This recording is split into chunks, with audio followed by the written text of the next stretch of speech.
Welcome back to another video, and today I'm going to be giving away my exact SEO strategy for local businesses. So in this video, I'm going to be teaching you guys three main core fundamentals when it comes to SEO. The first thing that we're going to be focusing on is technical SEO. The second thing that we're going to be focusing on is how to do keyword research and mapping out all of your pages that you need for your website.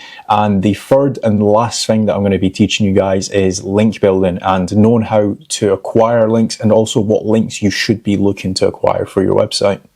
Hey, very quickly, if you are struggling ranking your website on Google, maybe you are an e-commerce store trying to get more sales, or potentially you might even be a local business trying to generate more leads for your company, check the link down below. I have helped businesses rank higher than the Google logo. Okay, that might have been a slight lie, but if you are looking to consistently grow your revenue month on month, check the link down below, fill in the form, see if my team can help you. Right, back to the video. So all I have done here is I've just searched for Accountants New York, and basically I'm just going to pick a random website. I've went with Matthew & Co. LLP, mainly because they are in position number 10, so they're at the bottom of page 1. And basically what we're going to be doing is looking at how we can improve their SEO. So one thing that I have also done is I've set up this Notion sheet just so you guys can see what we are actually looking at. So very quickly, I have just ran Screaming Frog, and without everybody screaming on what this is, basically it just crawls your website and it gives you any errors that your website might have. So if we were to take a look here, for example, I'm just going to sort by status code. And we do actually have a couple errors here. So it looks like they've got like a gallery page that doesn't work.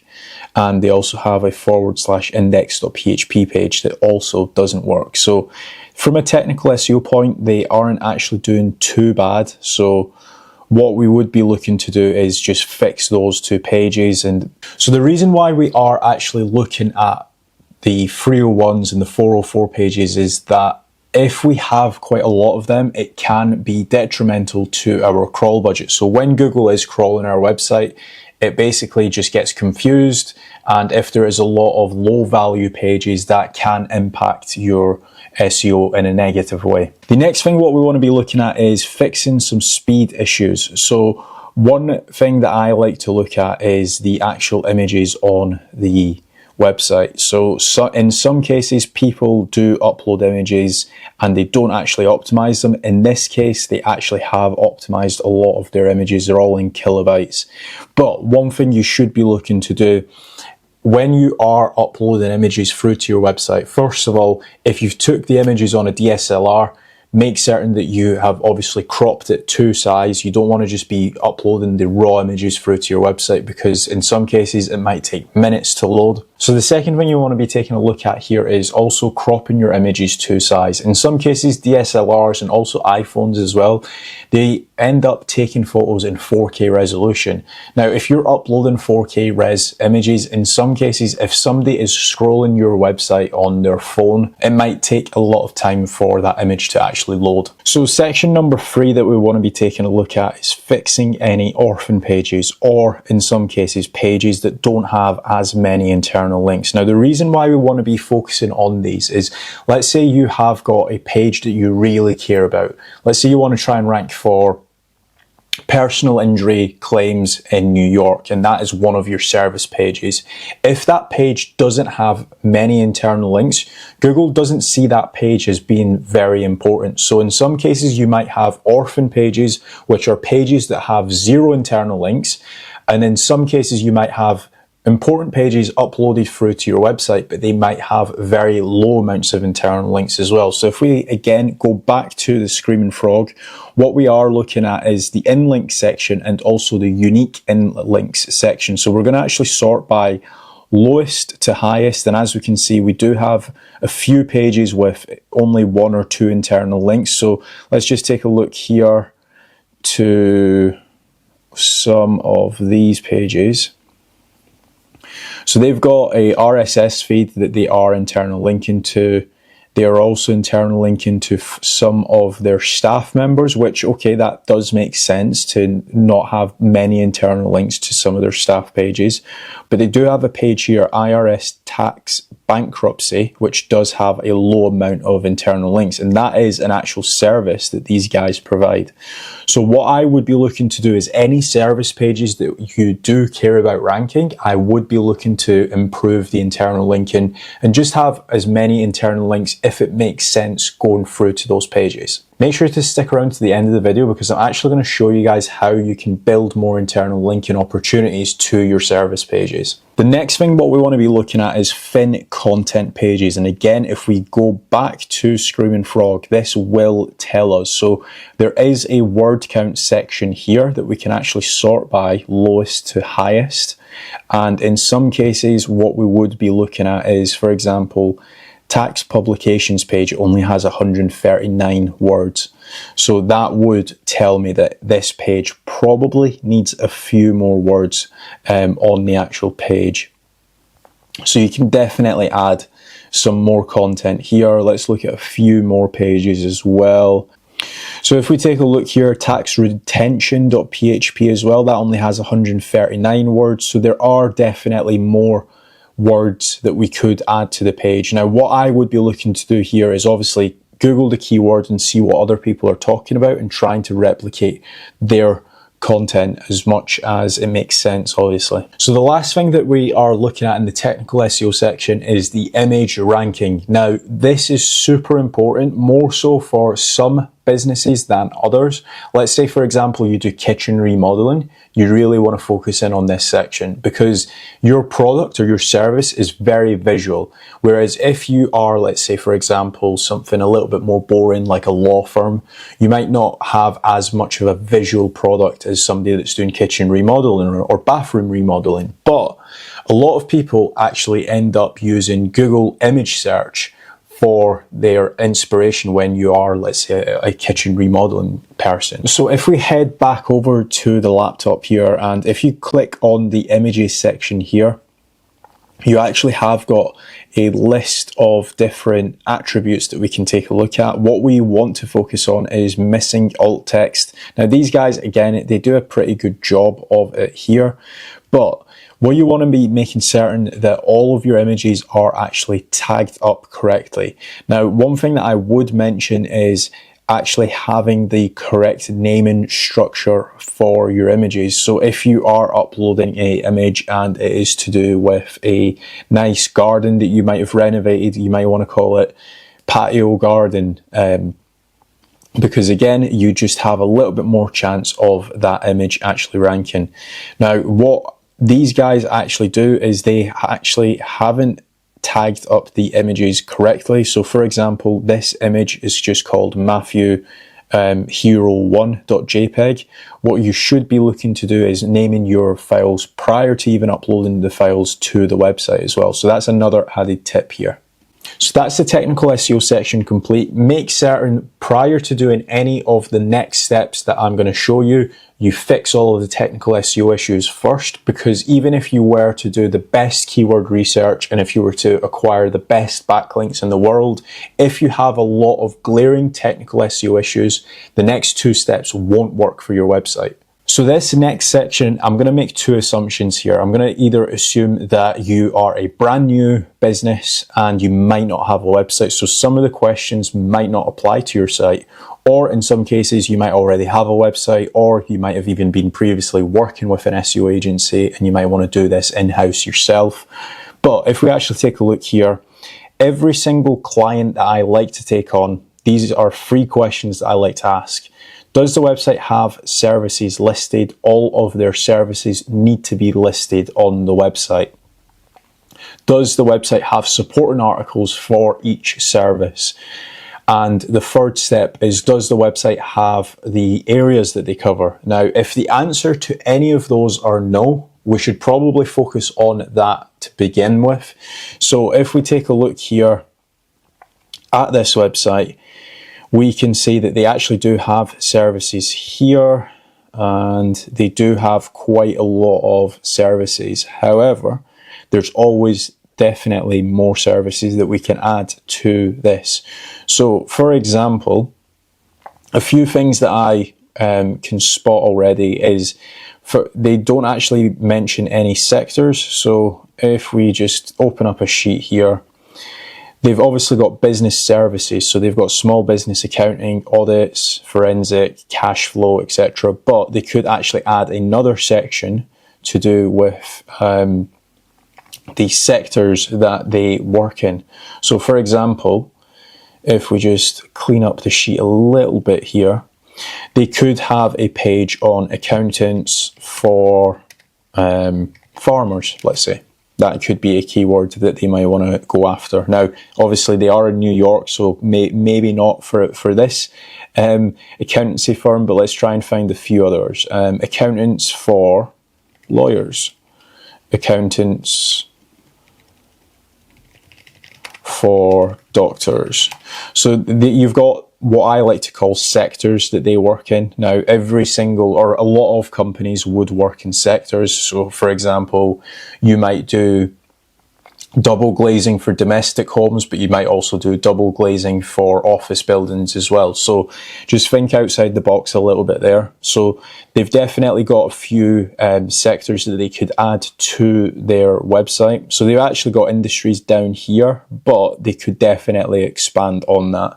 So they've just mentioned hospitality, law firms, real estate, non-profit organisations, and professional services. Now, you could do accountants for vets, for example, accountants for, let's think, construction. You've got a lot of different sectors.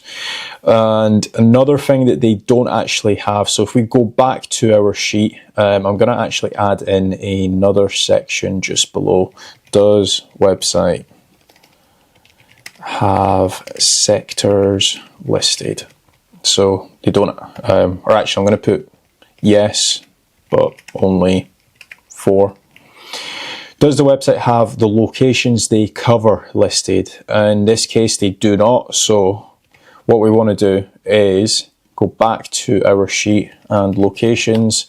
So they might do an accountancy for, where are they based? So they're based in Madison Avenue, New York, but they could definitely have pages for surrounding areas. So let's take a look and see what other surrounding areas they could be covering. So like Newark, for example, they could do accountants in Newark. Let's take a look here again. Let's go back to the map. Brooklyn is probably another good one. Accountants in Brooklyn. Where else? Where else? We'll pick out 3 others. Manhattan might be another good one as well. Accountants in Manhattan. And as a 4th, we will do I'm just trying to find another Jersey City where we could go with that. Accountants in Jersey City. Now, the reason why we are covering different locations and we're not just going after New York is we can actually build these pages out and they can internal link back to our accountants in New York page. And these will be considered as essentially supporting pages for our accountants New York. If you remember, they are ranking position number 9 for accountants New York, which is obviously quite a big phrase. I'm going to assume as the business owner, they would probably want to rank a lot higher for that because it gets hundreds of searches every single month. So by creating these supporting area pages, it will definitely help us rank higher for our primary keyword, which is accountants New York. And obviously these would be supplementary keywords because, for example, not everybody would search accountants New York or service space New York. Some people would actually want a service that's specialized for farmers, for example, so accountants for farmers. That's why we're doing that. And again, some of these are actually national keywords, so that the good thing about this is in some cases these might actually get more searches than the location pages as well. So then what we want to do is go back to our Notion sheet. Does the website have supporting articles, or actually does the website have every service listed? Probably not by looking at this. Have they got a page on payroll? They don't. So they could service pages. What we're going to do is we're going to create some services as well. Payroll, outsourcing, New York. That would probably be quite a big keyword that people would search. Cloud accounting. And the reason why I've mentioned cloud accounting is because they actually use QuickBooks. So QuickBooks is kind of like a cloud accounting software. So if they do QuickBooks, they would actually provide cloud accounting, but it's just another variation. Let's see, R&D, research and development. Now, some of these keywords, so like for example, payroll, they might actually be sector specific as well. That's one thing that you would probably need to look at. So for example, what I mean by that is payroll for lawyers, law firms. You could do cloud accounting for law firms.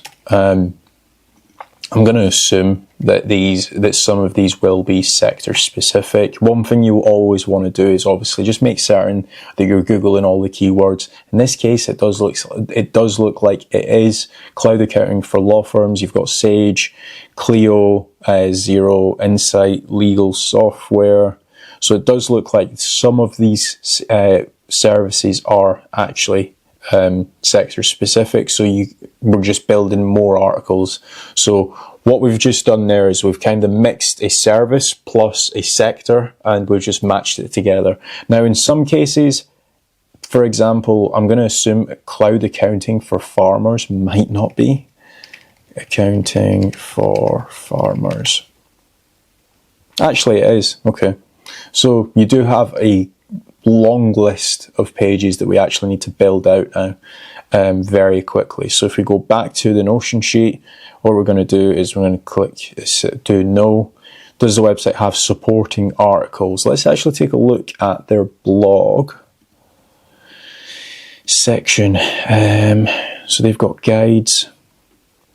They do have some, but we could definitely create more. So for example, what we might want to do is how to save on tax for lawyers.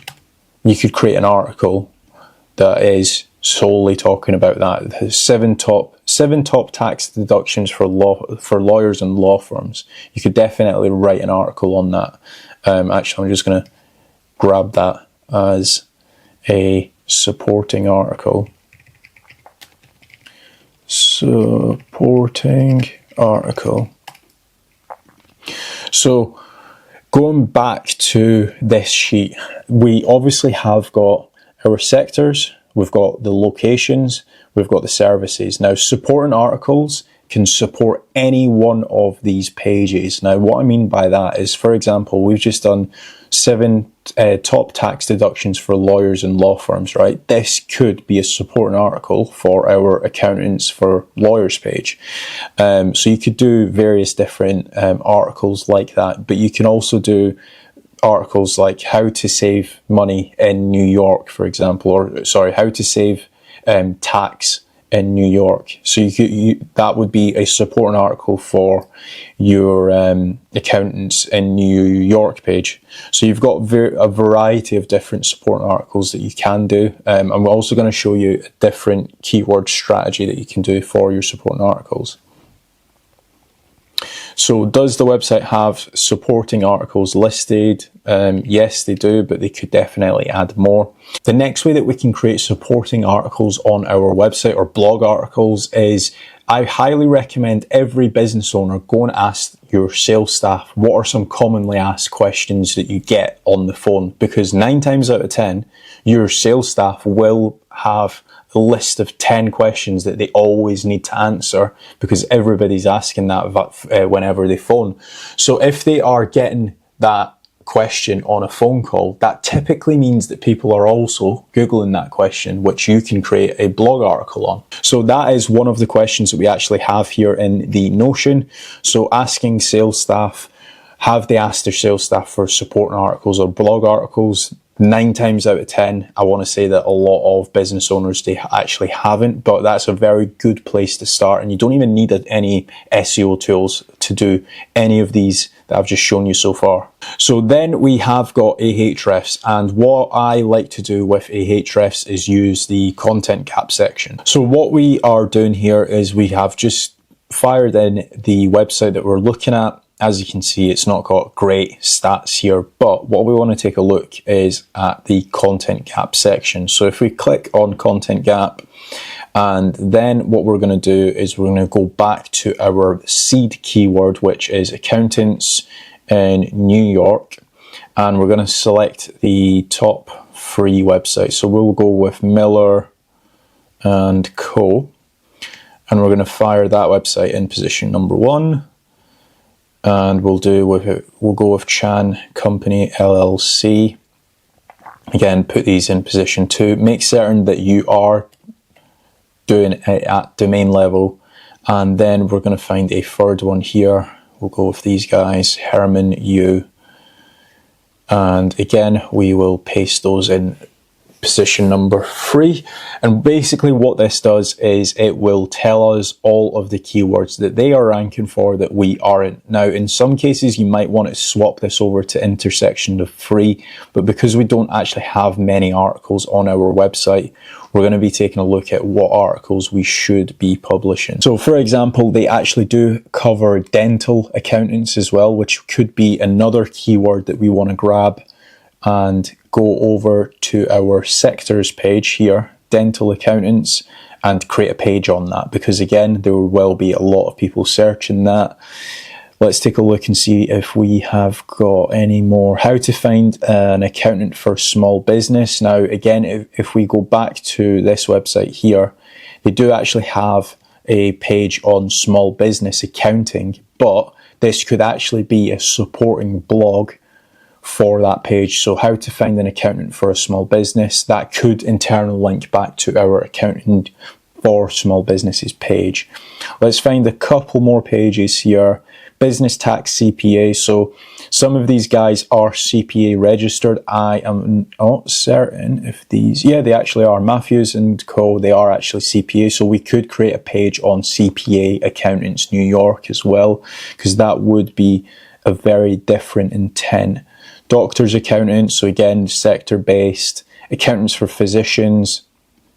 Again, these guys go after a lot of different sectors, unlike what we are going for right now.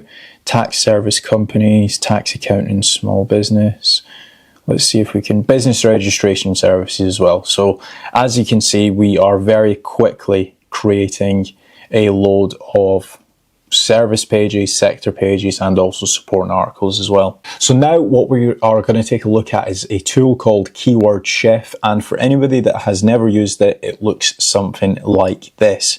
Now it has got a lot of different features, but what I typically like to do is either use wildcard or questions. So if we actually just put in accountants, and you can obviously set the geo as well, we'll do United States, and this will go and find a load of questions. So it has just come back with a lot of questions. So for example, can accountants advise on pensions? Can accountants advise on state taxes? Basically what we are looking at is a load of questions that we should be building articles out for. In some cases, what I will say about this tool is that there might be two very similar questions that you might just need to create one article on. just bear that in mind when you are using Keyword Chef. But so far, we have got a lot of different questions that we should be publishing articles for. So the last trick that I want to be showing you guys, and I feel like I'm the first person to actually know about this, I could be wrong in saying that, is the sitemap trick. Now, what you should be doing is, if you are creating your own sheet for this, this is the command that you can use: equals import XML A2 and then / H1. But if we actually go to the sheet here, this is what it looks like. And you can just put in your URL on the left-hand side and it will grab the actual H1 from that website. So if we actually go to that website, Nexo is the actual H1 of this page. And basically you can put in any URL that you want. So if we go over to an example website here, and if we just put this down, so it is grabbing the H1, and if we actually go back to this blog article here, as you can see, the H1 is content expansion. Now you can do this for any different keyword. So again, if we were to go and search how much is a chiropractor, and if we just grab this URL for instance, or actually let's see, let's go back one page and go to this, because this is more of a classic blog article. Then if we go back here, and again, if we just grab that command, it will have chiropractors, how much should you pay? And if we go back to the page here, chiropractors, how much should you pay? So that is the actual H1 of that blog article. Now you can just do that for any of your competitors. You could literally just go to their sitemap, for instance, sitemap.xml, if they actually have one, and you could just grab all of their posts and fire it into the page title grabber sheet. So that is another way that you can get supporting articles for your website. So the second last step that I want to be showing you guys is the link building, the off-page SEO. Now again, a few assumptions that I'm going to make is you have fixed your technical SEO issues that you had, and you have also started to produce the articles and starting to actually upload the articles through to your website, whether it is service pages, whether it is supporting articles, sector-based, or actually service pages as well. Now the next thing what we want to be taking a look at is the website itself and also the links. So question number one that we need to be asking ourselves is, does the website have at least 10 branded links? Now what I mean by branded links is, if we actually take a look at the website, so what we are looking for are some branded links, and basically the link that is pointing through to our website needs to be talking about our business, and it also can't be a directory. Now, what you will typically find is links like those will only be going through to your homepage. So if we only filter to the exact URL, like what we've done here, as we can see, we have got a lot of no follow links, so those are disregarded. And the links that are actually pointing through to us that are do follow, they are very much directory websites. Now this is a very bad example of any form of branded homepage links. Now if we take a look at fatrank.com, for instance, as you can see, fatrank.com, exact URL, you have got the likes of diggitymarketing.com that is actually ranking linking to our website. So for instance, James Dooley, and it links through to fatrank.com. Again, if we take a look at Keyword Cupid, which is another SEO tool, and again, it should link through to FatRank. Can't find the link on that website, but let's see if there are any other websites. So again, this is talking about SEO. It is a foreign link, but FatRank, as you can see, it is actually mentioned on that website. The reason why we at least want 10 branded links is that passes a lot of relevance and also a lot of power through to our website. Having the 10 backlinks going through to our website that is actually mentioning our brand, that is also mentioning our website name or potentially the business owner name, that will help a lot when it comes to ranking in local industries. So make certain that your website actually does have that. If you don't, go and start doing some outreach or potentially outsource your link building to an actual agency.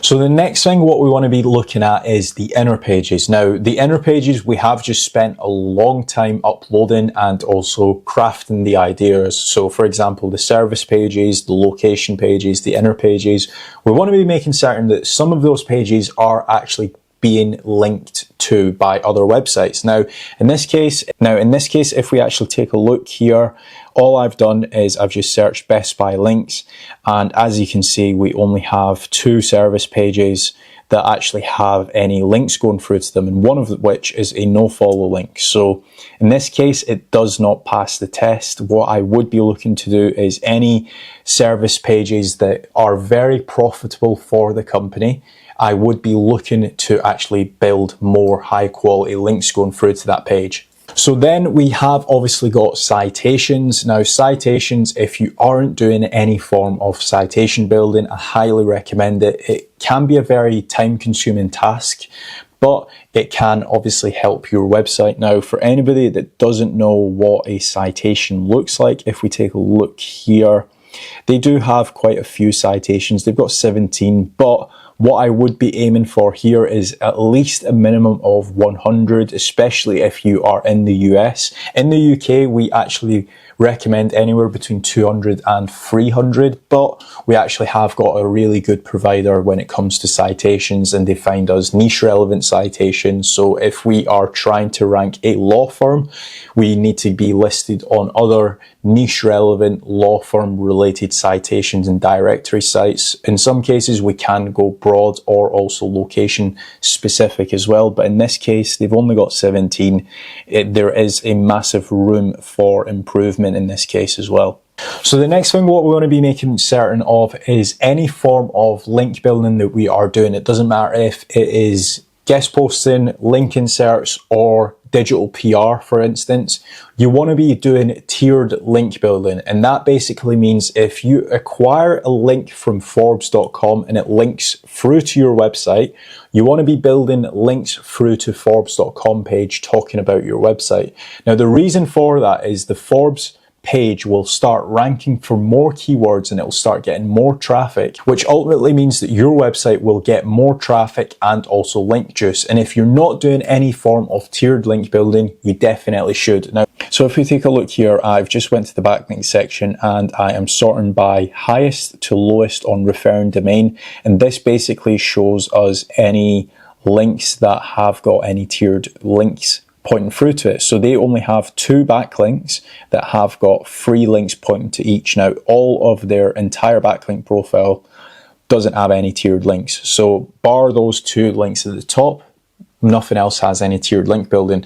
So if you are looking to maximize your link building efforts, make certain that you are doing tiered link building when you are doing any form of guest posting, niche edits, or also link inserts as well. So the next 3 questions that you should be asking yourself is, first of all, do they have any links going through to their homepage? And in this case, they don't. Do they have any inner page links? And in this case, they don't. And also, do they have any digital PR links for brand awareness? And again, in this case, they actually don't. So what we should be focusing on from a link building point of view on a month-to-month basis is trying to tick those boxes. So if, say, for example, you are working with a client that obviously has a big budget of, let's say, £20,000 a month, you're probably going to be able to acquire a lot of links every single month for that brand. But if you are working with a tighter budget, let's say you only have £2,000 a month to spend, you're probably going to want to break that down into a month by month basis. So the last step that we want to be making certain that we are doing, and this is more for a ongoing SEO campaign. So ongoing audits Technical SEO I like to do every 90 days or every 3 months, and that's essentially just making certain that everything is up to par. Technically, everything is A-OK. And then we have got keyword research. I like to do that every 2 months. And typically speaking, there's always more articles that we can find and obviously add to the topical map. So the next thing, what I like to do is link building. Now, in some cases, link building I might do every single month, or in other instances, I might be having a very content heavy month and I might be publishing 60 or 100 articles that month, and I might not build as many links through to the website. So again, it just depends on what state the website is in. If it needs more articles, it gets more articles. If the website needs more links, it gets more links. So the last thing that I like to do is obviously content expansion, and I do this every single month. I highly recommend you guys do this. And what content expansion is a article will rank for more than just the primary keyword. So what I mean by that is if you are ranking for best running shoes for men, that article might also rank for best running shoes for males. So what we want to be doing is making certain that any missing keywords we are actually implementing into that article. So if we actually take a look here, this article ranks for content expansion. If we actually Google it, it is position number 2. But then if we actually search expanding your content, it ranks position 3. Now, what we should be doing is making certain that expanding your content, if we actually do a Control F, it should be in this article because people would search for that. It's an LSI or a secondary keyword. Now, what you should be doing as an SEO is looking at previously uploaded articles and adding missing secondary keywords or missing LSIs through to that article. So that has been my video on how to create an SEO strategy for a local business. If you guys have enjoyed this video, please remember to leave a like. And if you want to hire me as your SEO, make certain to check out the link and fill in the form down below, or check out casualdash.com. Thanks.